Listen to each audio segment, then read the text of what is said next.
Hello, UGTRB English. Dear teachers, in this video we will see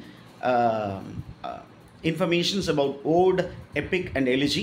ஏன் அப்படின்னு கேட்டிங்கன்னா ஓடு எபிக் எலிஜி இந்த மூணுமே நமக்கு ப்ரிஸ்கிரைப் பண்ணப்பட்டு இருக்கிறது. அதனால் ஓடுனா அதனுடைய ஜென்ரல் கேரக்டரிஸ்டிக்ஸ் என்ன, எப்பிக்னா என்ன, எலிஜி அதனுடைய டைப்ஸ் ஆஃப் எலிஜி அப்படிங்கிறதெல்லாம் நம்ம தெரிஞ்சு வச்சுக்குவோம். So this is poetic forms series 2.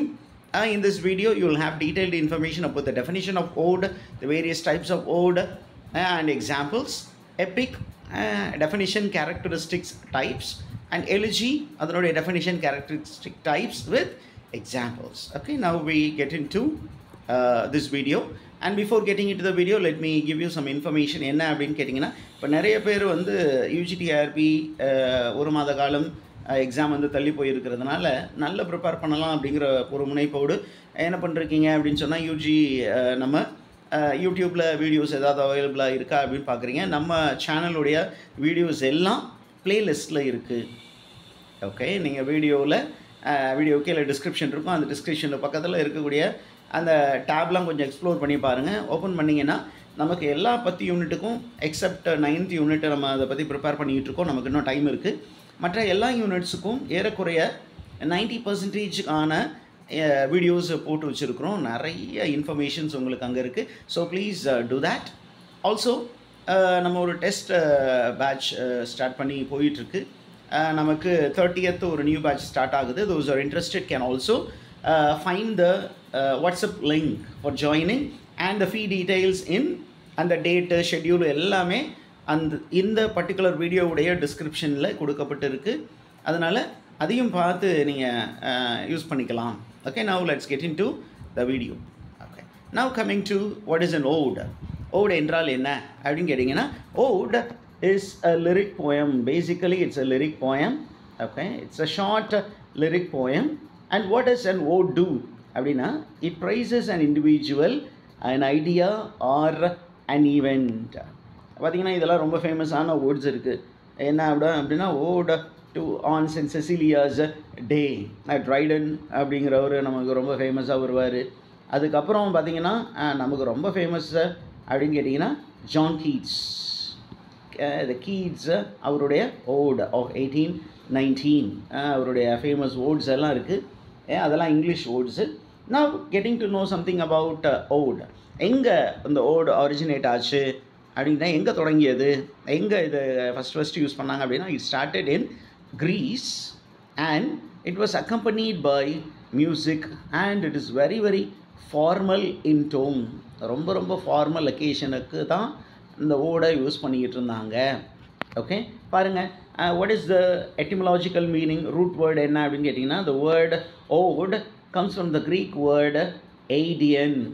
eidein-உடைய meaning என்னென்னா to sing or to chant. சரியா, டு சிங் பாடப்படுவது. என்ன அக்கேஷனில் பாடப்படுவது?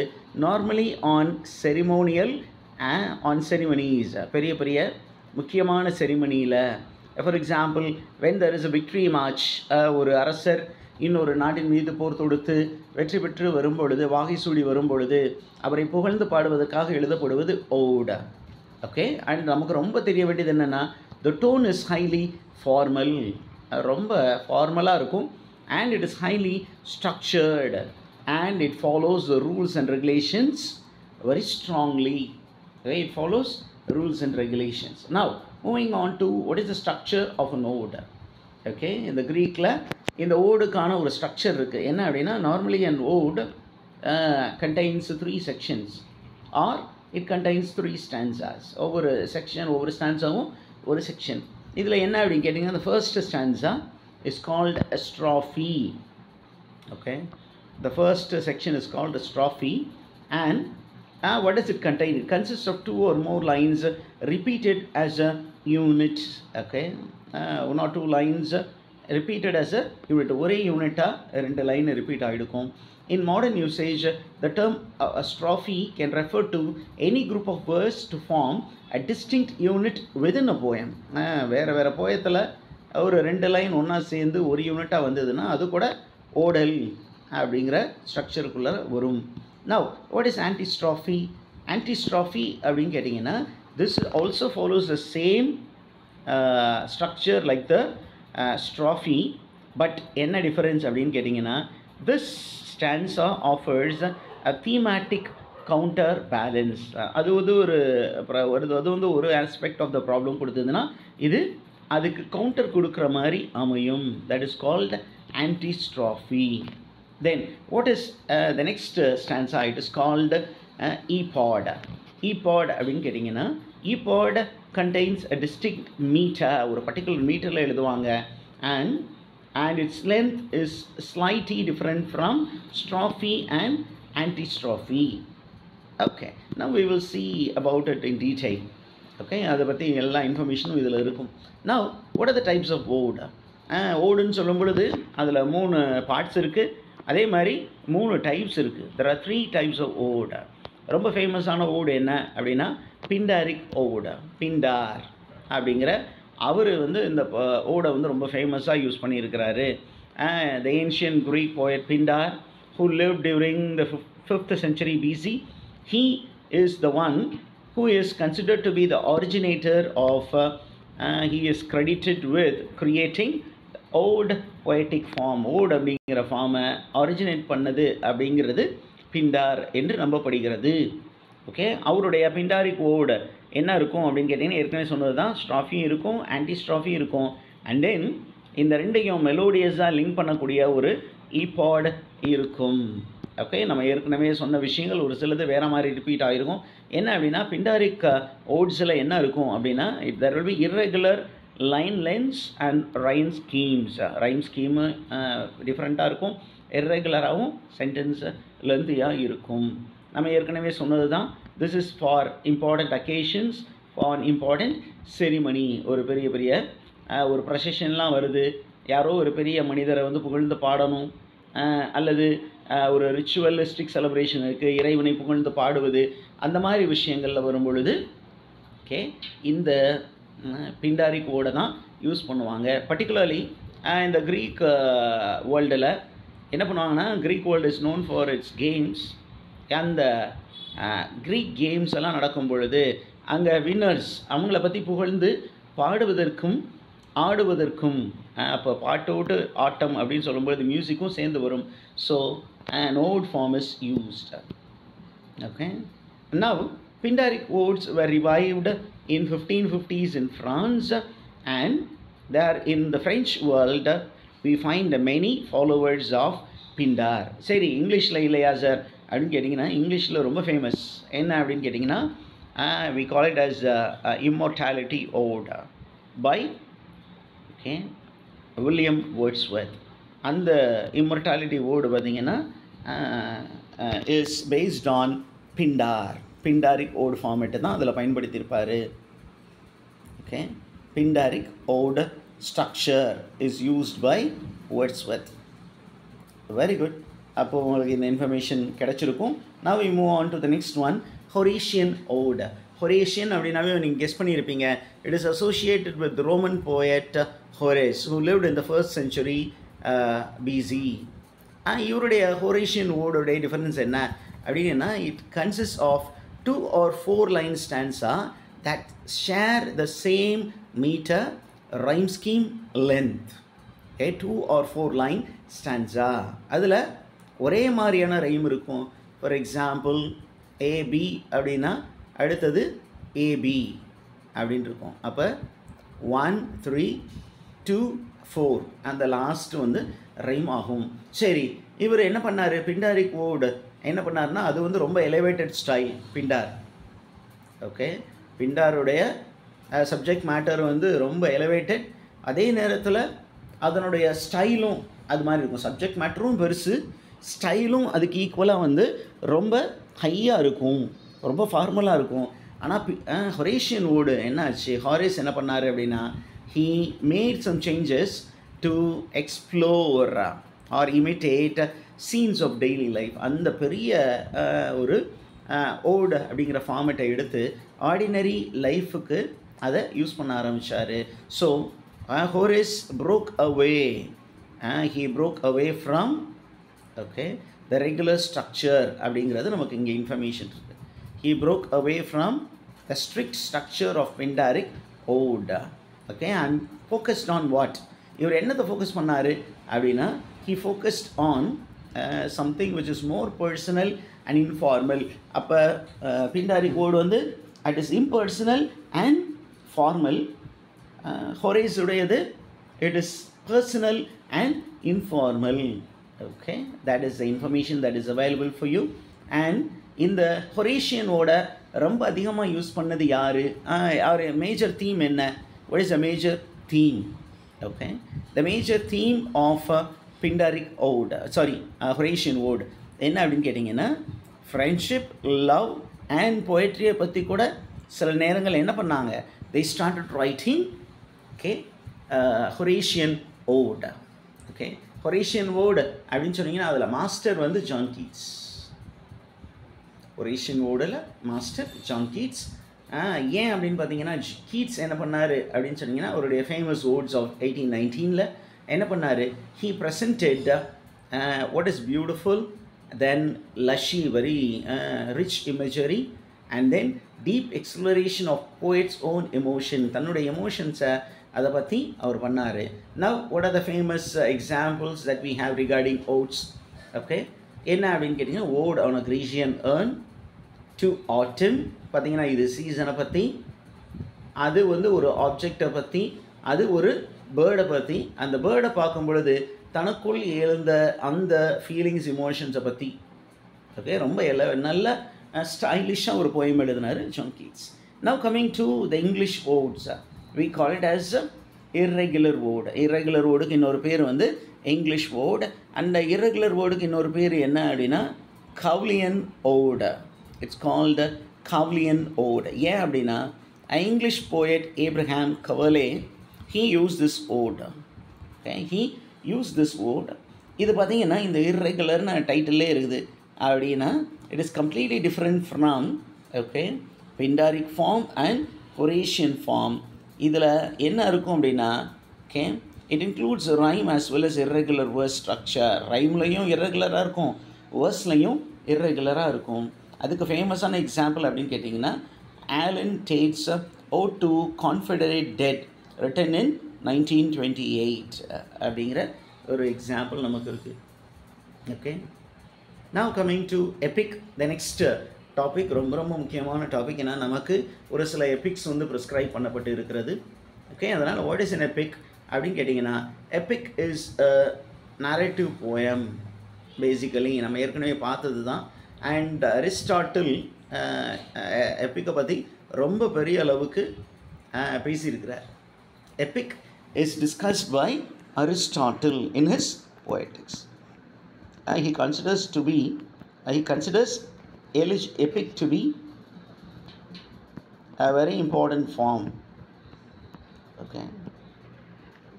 சரி, அரிஸ்டாட்டில் என்ன சொன்னார் அப்படிங்கிறது நம்ம அப்புறம் ஏற்கனவே பார்த்துருக்கோம் வீடியோஸில், நீங்கள் அந்த வீடியோஸ் செக் பண்ணி பார்த்துக்கலாம். நவ் இந்த it is a very lengthy work. அதுதான் ஃபர்ஸ்ட்டு. எப்பிக்னாவே lengthy narrative work of poetry. இது எதை பற்றி அப்படின்னா it speaks about extraordinary achievements and adventures of the characters from the distant past. Now the etymological meaning, root word.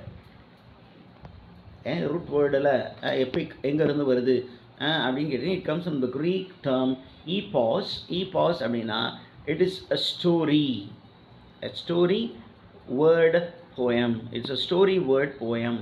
இதுதான் அந்த e pass அப்படிங்கிற வேர்டுடைய meaning, இந்த க்ரீக் வேர்டுடைய மீனிங்.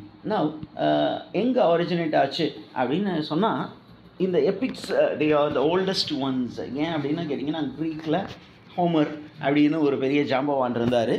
அதே மாதிரி நிறைய சிவிலைசேஷன்ஸில் இந்த எப்பிக்கை பற்றி ஸ்டோரிஸ் நிறையா இருக்குது. So it is as early as a human civilization both in Europe and Asian. Particularly net examல நிறைய தடவை கேட்ட கொஷின் என்னென்னா the epic of Gilgamesh. Okay, epic of Gilgamesh அப்படிங்கிறது it originated in Mesopotamia and இந்த கில்காமேஷை பற்றி ஆன எபிக் வந்து ரொம்ப ரொம்ப famous. Okay, it's a very important story. You can read it okay later.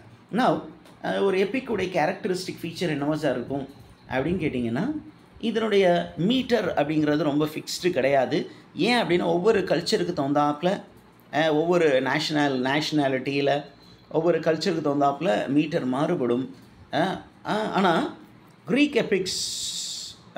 எப்பிக்கும் Latin எப்பிக்ஸும் எந்த மீட்டர் யூஸ் பண்ணாங்க அப்படின்னு கேட்டிங்கன்னா டாக்டிலிக் ஹெக்ஸாமீட்டர்.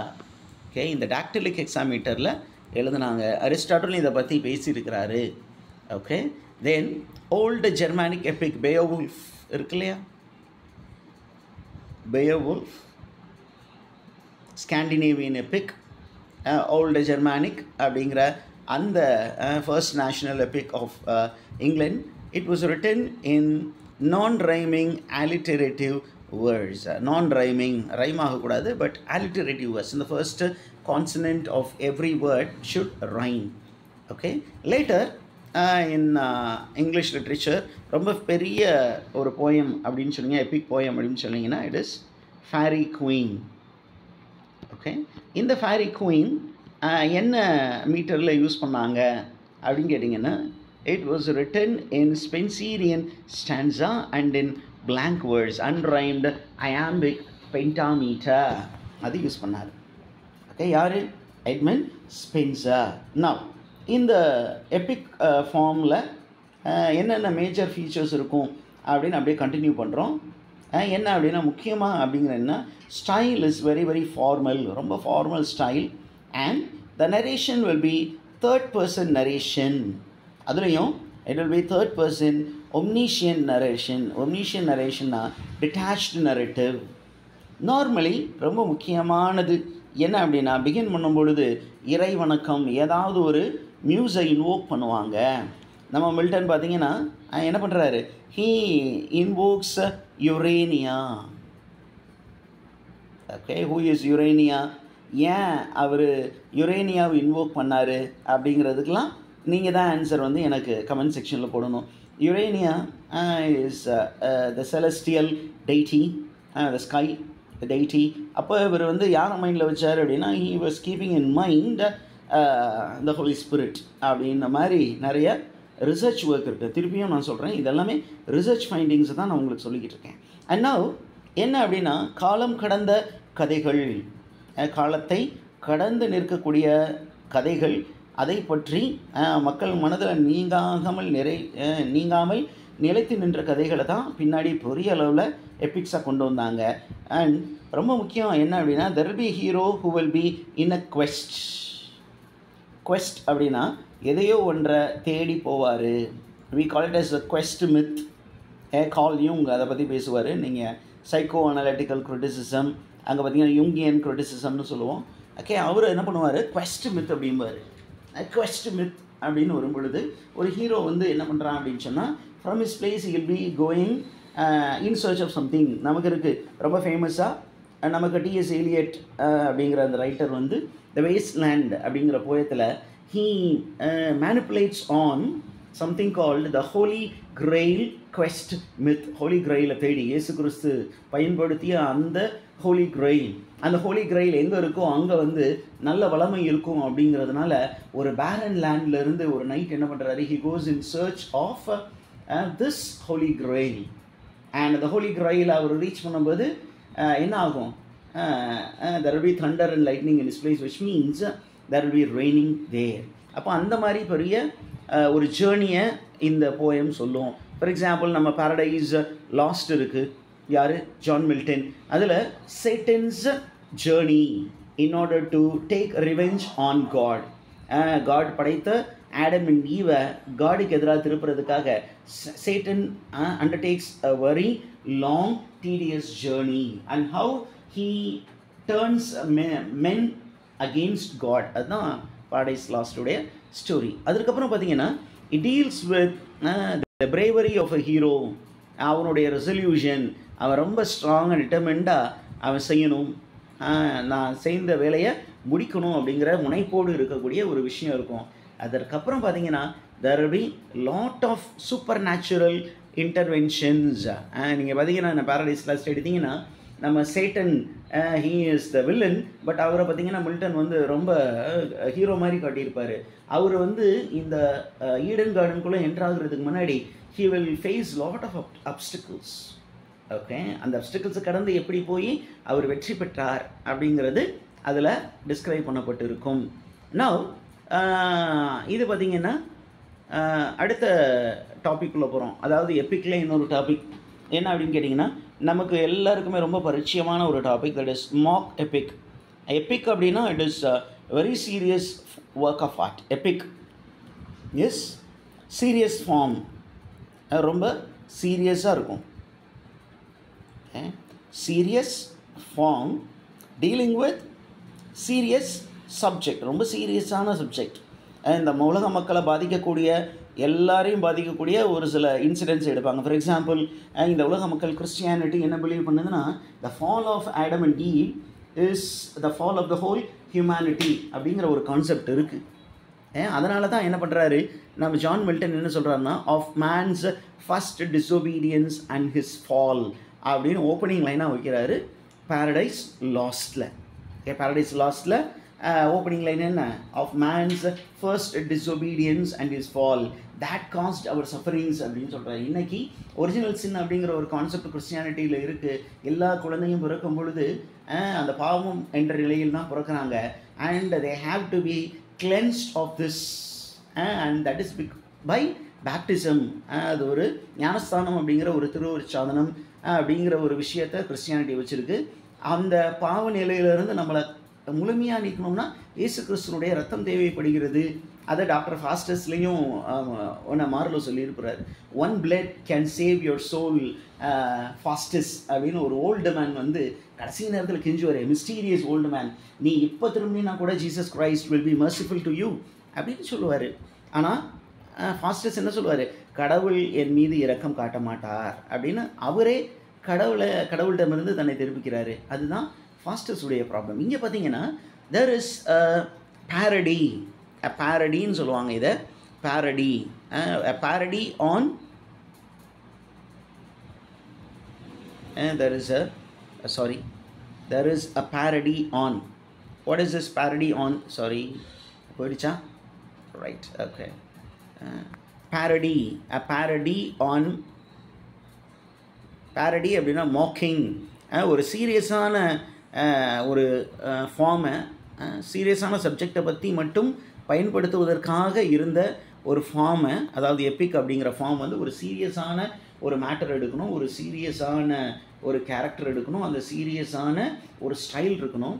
அந்த சீரியஸ் ஸ்டைலில் அவங்க மெயின்டைன் பண்ணிக்குவாங்க. ஆனால் என்ன பண்ணுவாங்க, ஒரு சில்லியாக ஒரு சப்ஜெக்ட் எடுத்துக்குவாங்க. அந்த சில்லி சப்ஜெக்டை எடுத்து பயங்கர ஹியூமரஸாக ஒரு எபிக் ஸ்டைலில், normally epics will be in 12 books. Epics எத்தனை புத்தகத்தில் இருக்கணுமா? இதுதான் ஹோமர் நமக்கு விட்டு சென்றது, 12 books.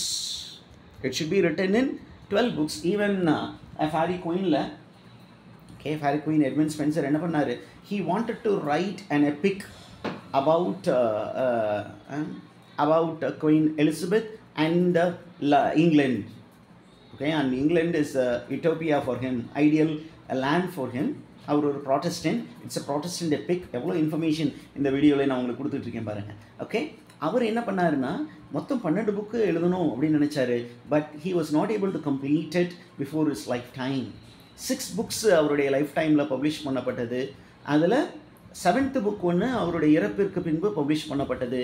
அப்போ 12 booksல ஏறக்குறைய மில்டன் எடுத்திங்கன்னா, ஜான் மில்டன் பாரடைஸ் லாஸ்ட் இருந்தாலும் சரி, பாரடைஸ் ரீகெயின் எடுத்தாலும் சரி, ஒவ்வொரு பர்டிகுலர் புக்லேயும் ஏறக்குறைய மினிமம் 900 to 1000 லைன்ஸ் இருக்கும், வித் லாட் ஆஃப் அல்யூஷன்ஸ். அதுதான் மில்டனுடைய style, lot of Greek references. Okay, அதே மாதிரி இவங்க என்ன பண்ணுவாங்கன்னா, ஒரு சில்லியான ஒரு சப்ஜெக்ட் எடுத்துக்குவாங்க. அந்த சில்லியான சப்ஜெக்டை ஒரு ட்ரிவியல் சப்ஜெக்ட்னு கொடுத்துருக்கோம். இந்த சில்லியான சப்ஜெக்டை ரொம்ப சீரியஸாக டிஸ்கஸ் பண்ணுவாங்க. அண்ட் அதை இந்த மார்க் எப்பிக்கு வேறு பேர் இருக்குது. It's called mock heroic or heroic comic. இதெல்லாமே interchangeably it is used. Now getting into the purpose of mock epic. எதுக்கு சார் இந்த மாதிரியெல்லாம் பண்ணுறாங்க அப்படின்னு கேட்டிங்கன்னா, it is a kind of imitation. Mock epic is a kind of imitation. We call it as a burlesque.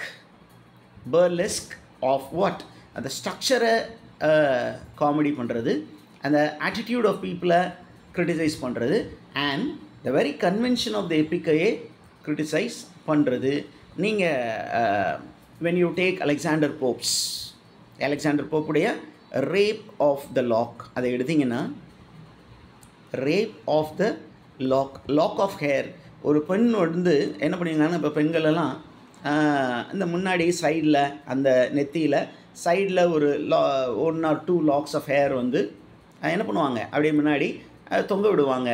அப்போ தொங்க விடும் பொழுது அந்த லாக் மேல் ஆசைப்பட்ட ஒரு மனிதன் அவன் என்ன பண்ண, அந்த லாக்கை கட் பண்ணிட்டான். அதனால் இங்கிலாண்டில் 2 பெரிய குடும்பங்கள் ஒரு ட்ராஜன் வார் கணக்கில், வேர்ல்டு வார் கணக்கில் 2 பேரும் they came against each other and they fought bloody duel. இந்த இன்ஃபர்மேஷனை பற்றி, 2மே கேத்தலிக் ஃபேமிலிஸ், இந்த இன்ஃபர்மேஷனை பற்றி கேரல் அப்படிங்கிற ஒரு ஃப்ரெண்ட் யாருக்கு அலெக்சாண்டர் போப்புக்கு வந்து சொல்கிறாரு. அவர் என்ன பண்ணுறாரு, Alexander Pope, he writes an epic in order to advise the 2 warring family, particularly Arabella Fermor அப்படிங்கிற அந்த லேடிக்கு தான் அந்த பர்டிகுலர் மார்க் எப்பிக்கை டெடிகேட் பண்ணியிருப்பார், டெடிகேட்டட் லெட்டர். அவர் எழுதி முடிக்கவங்களே அந்த வாரெலாம் முடிஞ்சு போச்சு. இருந்தாலும் இன்றைக்குமே ஒரு சிலியானது, ஒரு லேடியோடைய ஹேர், இந்த முடிக்கா போய் இவ்வளோ சண்டை, அந்த பெரிய அந்த இங்கிலாண்டே 2ஆக பிரிஞ்ச மாதிரி சண்டை போட்டுக்கிட்டு இருந்தாங்க அப்படின்னு கேட்டிங்கன்னா, ஃபைனலாக பார்த்தீங்கன்னா ஒரு சூப்பர் நேச்சுரல் எலமெண்ட் என்ன, 2 பேரும் சண்டையில் கடைசியாக யார், நம்ம பேரன் இருக்கான், அந்த பேரன் தான் அந்த முடியை வெட்டினவன். அவன் வந்து என்ன பண்ணுறான், அவனுக்கு ஸ்னஃபை தூக்கி போட்டான்னு அவன் தும்முறான். அந்த தும்மலில் என்ன வச்சு இந்த particular lock of hair gets into the sky and becomes a brightest star in the sky. அந்த மாதிரி பயங்கரமாக இந்த லோ சப்ஜெக்டை என்ன பண்ணுவார், ஒரு எப்பிக் ரேஞ்சில் டிஸ்கஸ் பண்ணியிருப்பார் Alexander Pope. And one of the key feature of this mock epic is the satire. Satire அப்படின்னா biting criticism. It is bitter criticism. சொசைட்டியில் இருக்கக்கூடிய சிலியான விஷயங்களை பயங்கரமாக கிரிட்டிசைஸ் பண்ணுவார். கிரிட்டிசைஸ் பண்ணக்கூடியது தான். Okay, that is called mock epic. Okay, mock எபிக்கு நிறைய ரைட்டர்ஸ் இருக்கிறாங்க. ஓகே, அந்த ரைட்டர்ஸில் ரொம்ப முக்கியமானவர் வந்து Alexander Pope. Okay, now some of the mock epic characters அப்படிங்கிறத திருப்பியும் உங்களுக்கு ரீகால் பண்ணுற மாதிரி, சர்காஸ்டிக் டோன். சர்காஸ்டிக் அப்படின்னா ரொம்ப கிண்டலாக இருக்கும், ரொம்ப கிரிட்டிசைஸ் பண்ணுற மாதிரி இருக்கும். அண்ட் சப்ஜெக்ட் மேட்டர் வந்து ரொம்ப ட்ரிவியலாக இருக்கும், அது ஒன்றுமில்லாத ஒரு சப்ஜெக்டாக இருக்கும். ஓகே, தென் அந்த stupidity of the hero, amorality of the hero, அதை வந்து பெருசாக காட்டியிருப்பாங்க. இது எப்படி சார் உங்களுக்கு கரெக்டாக சொல்லுங்கள் சார், ஏதாவது எக்ஸாம்பிள் கொடுங்க அப்படின்னு கேட்டிங்கன்னா, யூ வில் ஃபைண்ட் தட் நம்மால் வந்து பேரன் இருக்கான். யாரில், எதில், ரேப் ஆஃப் த லாக்கில் baron. Okay, sorry, rape. Okay, rape of the லாக்கில் அந்த பேரன் என்ன பண்ணுவான் அப்படின்னு சொன்னீங்கன்னா, before he is planning to remove the lock of the hair from Belinda. அந்த பெலிண்டாட்டிருந்து அந்த முடியை எதுக்காக எடுக்கணும் அப்படின்னு நினைக்கிறான்னா, அவளுடைய ஞாபகம் வச்சுக்கணும். ஏன் அப்படின்னா, அவளும் இவனை லவ் பண்ணுறா, ஆனால் ஓப்பனாக டிக்ளேர் பண்ணலை, ரொம்ப பிகவ் பண்ணுறா. அதனால் என்ன பண்ணுறா, அட்லீஸ்ட்டு அவள் லவ் பண்ணலைன்னா அவருடைய முடியாவது நம்ம வெட்டிடலாம். அப்படிங்கும்போது அந்த தேம்ஸ் ரிவரில் அந்த ஒரு பர்டிகுலர் பிளேஸுக்கு எல்லாமே ட்ராவல் பண்ணி போகிறாங்க. ஹாம்ப்டன் கோர்ட் பேலஸ் அந்த பிளேஸுக்கு போகிறாங்க. அப்படி போகும்பொழுது இவன் என்ன பண்ணுறான், he is uttering prayer. Okay, prayer to what is it, Phoebus and Phoebe. Phoebus sun காடுக்கு ப்ரேயர் பண்ணுற மாதிரி இருக்கும். அப்போ நார்மலாக எப்பிக்கு என்னென்ன கன்வென்ஷன் இருக்குமோ எல்லாமே இந்த மாக் எப்பிக்லையும் இருக்கும். இங்கே நீங்கள் பார்த்துக்கிட்டு இருக்கீங்க, இன்வொகேஷன் இருக்கும். ஓகே, இங்கே நம்ம ரேப் ஆஃப் த லாக்கில் that is invocation to a muse called Caryl. இந்த கேரல் வேறு யாரும் இல்லை, நம்ம அலெக்சாண்டர் போப்புடைய ஃப்ரெண்ட். இவர் தான் வந்து அந்த 2 வாரிங் ஃபேமிலிஸுடைய ஸ்டோரியை பற்றி அலெக்சாண்டர் போப்புக்கிட்ட சொன்னவர். அவரே வந்து ஒரு மியூஸாக மாற்றிருப்பார். That is adding to the fun of the story. Okay, so நம்ம சொன்ன எல்லாமே இருக்கும், எபிக் செமிலி முதற்கொண்டு. ஓகே, எல்லாமே இருக்கும். அண்ட் இந்த எபிக் சிமிலி எந்த டைமில் ரொம்ப பாப்புலராக இருந்தது அப்படின்னு கேட்டிங்கன்னா, it was very popular during 17th and 18th century and it was a reaction to traditional epic poetry. சரி, எதை பற்றி அப்படின்னு கேட்டிங்கன்னா, to expose the follies and vices and the affections of contemporary English society. இந்த சொசைட்டியில் இருந்த கீழ்த்தரமான விஷயங்களை ஹைலைட் பண்ணி காட்டுறதுக்கு ரொம்ப பெரிய ஒரு பொய்டிக் ஃபார்மை எடுத்து என்ன பண்ணுவாங்க, இன் மாக் மோடு, இன் அ லாஃபிங் மோடு என்ன பண்ணியிருக்காங்க, சில்லியான விஷயங்களை பெருசாக மிகைப்படுத்தி காட்டுவதற்காக இந்த மாக் எபிக் எழுதியிருக்கிறாங்க. Now coming to the examples, what are the famous examples? John Dryden, our make Flecknoe அப்படின்னு ஒரு ஒர்க் எழுதியிருக்கிறாரு. அதில் தாமஸ் ஷாட்வெல் அப்படிங்கிற ஒருவரை அட்டாக் பண்ணியிருக்கிறாரு. ஓகே, அந்த டல்னஸ், இந்த தாமஸ் ஷாட்வெல் அப்படிங்கிறவரை எவ்வளவுக்கு எவ்வளோ இறக்க முடியுமோ அவ்வளோக்கு தவிர கேவலமாக அதில் திட்டியிருப்பார். Next one, Alexander Pope's The Rape of the Lock, 1712, which was revised in 1714. This is a very popular mock epic. இது நல்ல நோட் பண்ணி வச்சுக்கோங்க. இதை பற்றி சொல்லிங்கன்னா, அங்கே அந்த ரேப் ஆஃப் த அந்த லாக், அந்த ஒரு பெண்ணுடைய முடியை கத்தரிப்பது எதற்கு ஈக்குவல் அப்படின்னா, kidnapping the Helen of Troy. இந்த நம்ம க்ரீக் ஸ்டோரி இருக்குது, மித் ஒரு பெரிய எபிக் இருக்குது. அதில் பார்த்தீங்கன்னா அந்த எப்பிக்கில் ஹெலனை வந்து அப்டேக் பண்ணிட்டு போயிட்டாங்க அப்படின்னு அவருடைய ஹஸ்பண்ட் மெனிலஸ் நினச்சாரு. யார் அப்படின்னா Paris, who came from Troy. அதற்காக என்ன பண்ணாங்க, அந்த ஹெலனை மீட்டு கொண்டு வரணும் அப்படிங்கிறதுக்காக த கிரேட் க்ரீக் ஹீரோஸ் அவங்க 2 டீமாக பிரிஞ்சு என்ன பண்ணாங்க, சண்டை போட்டாங்க. அண்ட் ட்ராய் அப்படிங்கிறது it is miraculously created kingdom. அந்த கிங்டத்தை வந்து ஹியூமன் பீயிங்ஸோ டிவைன் பீயிங்ஸோ அழிக்க முடியாது. ஏன் அப்படின்னா, it was created by a whirlwind at the command of யார், at the command of Zeus. Zeus the chief of the Greek deities. அப்போ என்ன பண்ணுறாங்க, இந்த winding plains of Troy, Ulysses, Achilles, Menelaus அப்படிங்கிற பெரிய பட்டாளமே 10 வருட காலம் சண்டையிட்டார்கள். அந்த ட்ராஜன்ஸ் வந்து என்ன பண்ணாங்க, கோட்டை உள்ளே இருந்து சண்டை போட்டாங்க. இவங்க கோட்டைக்கு வெளியே முற்றுகை இருந்து 10 வருடங்கள் சண்டை போட்டாங்க. 10 வருஷம் கழித்து நமக்கு தெரிஞ்ச ஒரு ஸ்டோரி இருக்குது. என்ன, ஒரு பெரிய ஒரு நைட்டு திடீர்னு என்ன பண்ணாங்க, ஒரு பெரிய உடன் ஹார்ஸை விட்டுட்டு எல்லோரும் போயிட்டாங்க. அந்த உடன் ஹார்ஸ்குள்ளார அந்த மெனிலஸ் அண்ட் ஹிஸ் மென் உள்ளே ஒளிஞ்சிருந்தாங்க. நம்ம யுலைசிஸ், அக்கிலஸ் எல்லாமே இருந்தாங்க. அந்த அவளுடைய நண்பர்கள் எல்லாமே இருந்து என்ன பண்ணாங்க, இந்த ட்ராஜன்ஸ் என்ன நினச்சிட்டாங்கன்னா, இந்த மக்கள் எல்லாரும் ஓகே பயந்து போயிட்டாங்க, ஃப்ரஸ்ட்ரேஷனில் போயிட்டாங்கன்னு நினச்சாங்க. ஆனால் என்ன பண்ணாங்க, தே ஸ்டேய்ட் அண்ட் இந்த கவர் ஆஃப் டார்க்னஸ் ட்ராயில் உள்ளே கொண்டு போய் இழுத்து அந்த ஹார்ஸ், உடன் ஹார்ஸ் வைக்கப்பட்டது. இவங்க எல்லாரையும் அடித்து நொறுக்கி எல்லாத்தையுமே கொண்டுட்டு ஹெலனை மீட்டு கொண்டு போனாங்க. அந்த ஒரு பெரிய எபிக் போராட்டத்தை, அது ஒரு எபிக். அதே மாதிரி ஒரு போராட்டம் எதுக்கு நடக்குதுன்னா, அந்த பேரனிடமிருந்து அந்த லாக் ஆஃப் ஹேரை வாங்குவதற்கு. இது ரொம்ப ஃபன்னி அப்படின்னு நம்ம சொல்கிறோம். நெக்ஸ்ட் ஒன் பாருங்கள், ரொம்ப முக்கியமானது அப்படின்னா த டன்சியார்ட். டன்சியார்ட் அப்படிங்கிறது ஒரு முக்கியமான poem, again by Alexander Pope, mock epic by Alexander Pope. Okay, and next you have a novel which also has employed mock epic. என்ன அப்படின்னு கேட்டிங்கன்னா, எபிக் கிராண்டரில் ஒரு நாவல், a comic epic in prose, that is a subtitle of Henry Fielding's novel Joseph Andrews. Okay, Joseph Andrews. Right now நீங்கள் பார்க்கலாம், Henry fielding இது ரொம்ப ரொம்ப important. ஏன் அப்படின்னா, சாமுவல் ரிச்சர்ட்சன் அப்படின்னு இருக்கிறாரு, எபிசோலரி நாவலுடைய காரணக்கர்த்தா, the man who popularized that epistolary what is a novel form, a novel in the form of letters. அவர் என்ன பண்ணியிருப்பாருன்னா, பமீலா ஆர் வர்ச்சு ரிவார்டட் அப்படின்னு அந்த ஒரு பெண், அவங்க எப்படி தன்னுடைய சாஸ்டிட்டியை காப்பாற்றிக்கிறது போராடுறாங்க, அவங்க எப்படி தன்னுடைய ஃப்ரெண்டுக்கு லெட்டர்ஸ் மூலியமாக தன்னுடைய ஃபீலிங்ஸை வெளிப்படுத்தினாங்க அப்படிங்கிற ஒரு ஃபார்ம் எழுதியிருந்தார். அந்த எபிசோலரி ஃபார்மை கண்டம் பண்ணுறதுக்காக என்ன பண்ணார், ஹென்ரி ஃபீல்டிங் ஒரு பேரடி எழுதினார். Parody means making fun of a serious work of art. அந்த பேரடி தான் ஜோசப் ஆண்ட்ரூஸ்.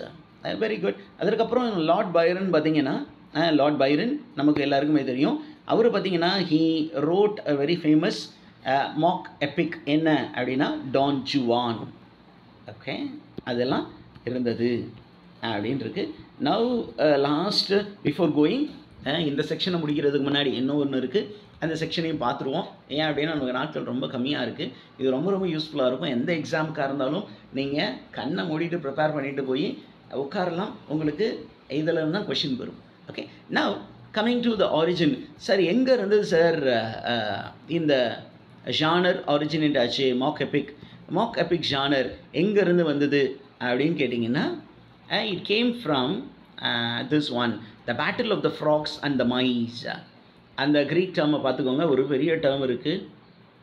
ஓகே, பேத்ரோச்சோ மைசை அச்சீமா அப்படின்னு இருக்குது. The battle of the frogs and mice, which was a burlesque and imitation of Homer's Iliad. ஹோமருடைய ஈலியடை அந்த ஃபார்மேட்டை எடுத்து என்னென்னா யாரோ ஒருத்தர் பேரடி பண்ணணுங்கிறதுக்காக battle of frogs and mice அப்படின்னு ஒரு ஒர்க் எழுதினாங்க. என்ன அப்படின்னா, இங்கே க்ரீக் ஹீரோ சண்டை போட்டுக்கிட்டாங்க 2 அணியாக, அங்கே பார்த்தீங்கன்னா ஃப்ராக்ஸும் மைஸும் சண்டை போட்டுச்சு அப்படின்னு சொன்னாங்க.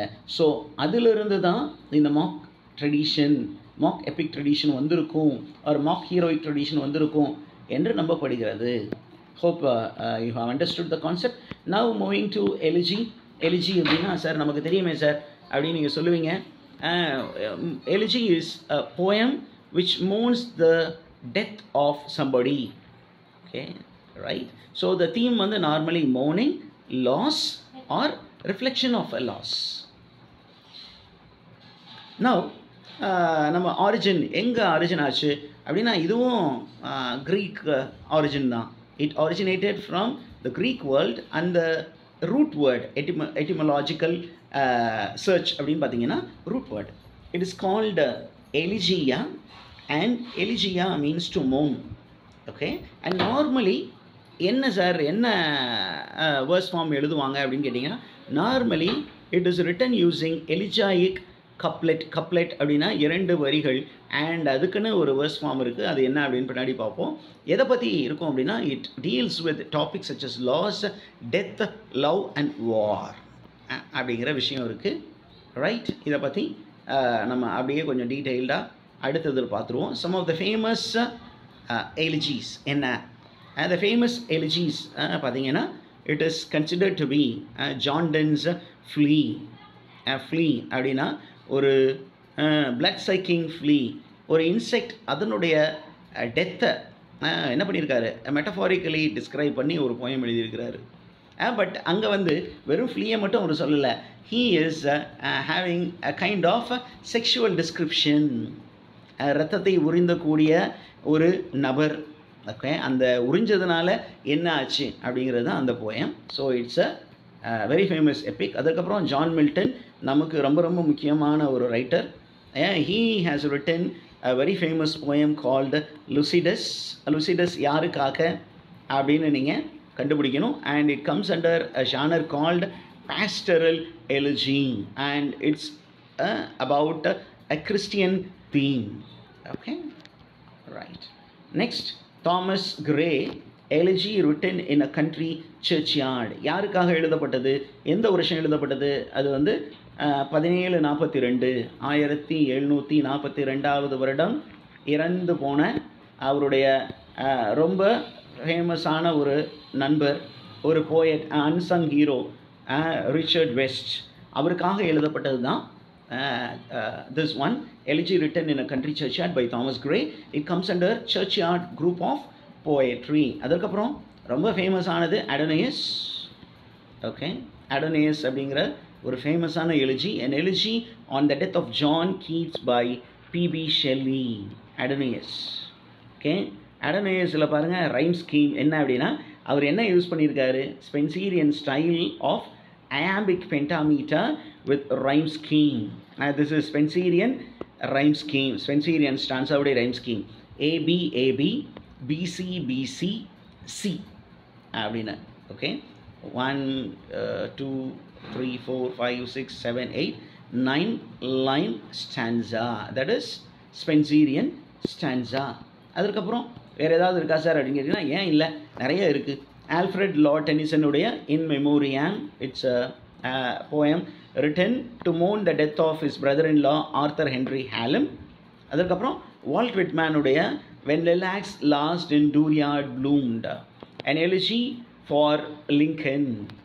Lincoln was assassinated.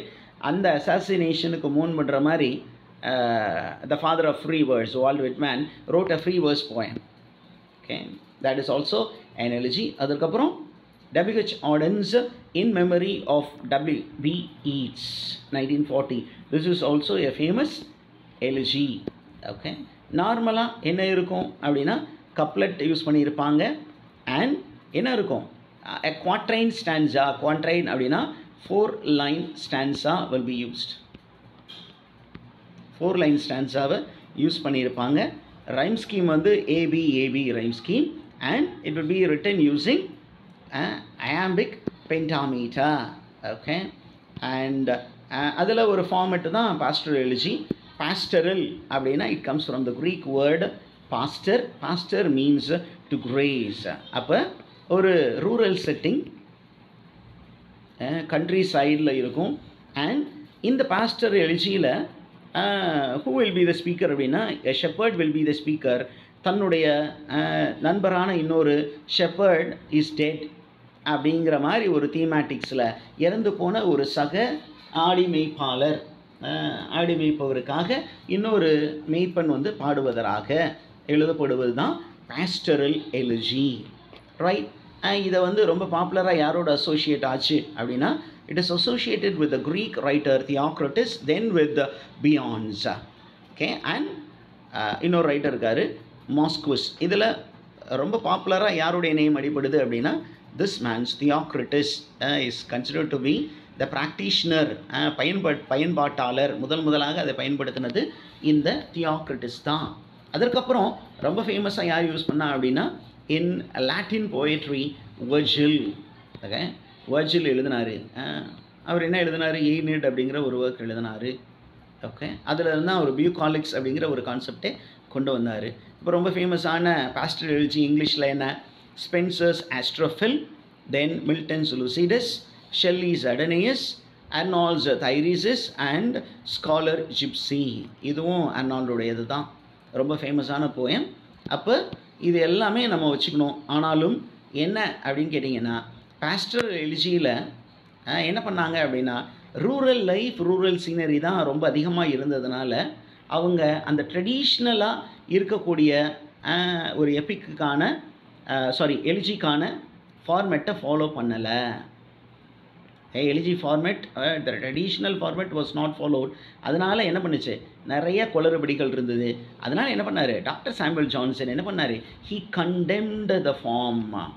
அவர் அதை பயங்கரமாக கிரிட்டிசைஸ் பண்ணார். எப்படி கிரிட்டிசைஸ் பண்ணார்? He condemned it as artificial and unusual and said where there is leisure for fiction there is little grief. For example, இவர் பார்த்தீங்கன்னா நம்ம doctor Johnson, okay let me take little liberty, கொஞ்சம் இது பண்ணிக்கிறேன். Doctor Johnson என்ன பண்ணார்? Lives எழுதினார், lives of eminent poets. அதில் மில்டனை பற்றியும் பேசியிருக்காரு. அண்ட் அந்த எமினன்ட் லைவ்ஸ் ஆஃப் எமினன்ட் போயட்ஸில் மில்டனை பற்றி பேசும் பொழுது என்ன சொல்லியிருக்காரு? மில்டனுடைய லுசிடஸ் அதனுடைய லாங்குவேஜை பற்றி என்ன பண்ணியிருப்பார்? கிளின்னு கிழிச்சிருப்பார். He calls it to be very vulgar. அது வந்து ரொம்ப ஆர்டிஃபிஷியலாக இருக்குது அப்படின்னு சொல்லி கண்ணா பின்னான்னு அந்த பாஸ்டரல் எலிஜியை என்ன பண்ணியிருப்பார்? திட்டியிருப்பார். Okay, so that is the end of this video. Hope this information will be helpful in your preparation for UGTRB exam and for any exam that deals with that comes within literature. Okay, thank you teachers. திருப்பியும் என்ன சொல்கிறேன் அப்படின்னு சொன்னீங்கன்னா உங்களுடைய நம்ம சேனலுடைய பிளேலிஸ்ட்டை check பண்ணி பாருங்கள். அந்த பிளேலிஸ்ட்டில் நிறையா நம்மளுடைய 10 யூனிட்ஸில் நிறைய வீடியோஸ் போட்டிருக்கோம். அந்த அதுக்கு அப்புறம் அந்த வீடியோஸ் எல்லாத்தையுமே நீங்கள் உங்கள் எக்ஸாம் ப்ரிப்பரேஷனுக்கு யூஸ் பண்ணிக்கோங்க. and I will continue to contribute more to your preparation. Also நம்ம டிஸ்கிரிப்ஷன் லிங்க்கில் நம்ம டெஸ்ட் பேட்சுக்கான ஒரு இன்ஃபர்மேஷன், பேமெண்ட்டு, அப்புறம் வாட்ஸ்அப் குரூப் லிங்க்கு எல்லாமே கொடுத்துருக்குறேன். டேட்ஸும் கொடுத்துருக்குறேன். உங்களுக்கு கன்வீனியண்ட்டாக இருக்கும் அப்படின்னு சொன்னீங்கன்னா, if you feel that it would be useful for you, kindly do utilize it. Thank you very much.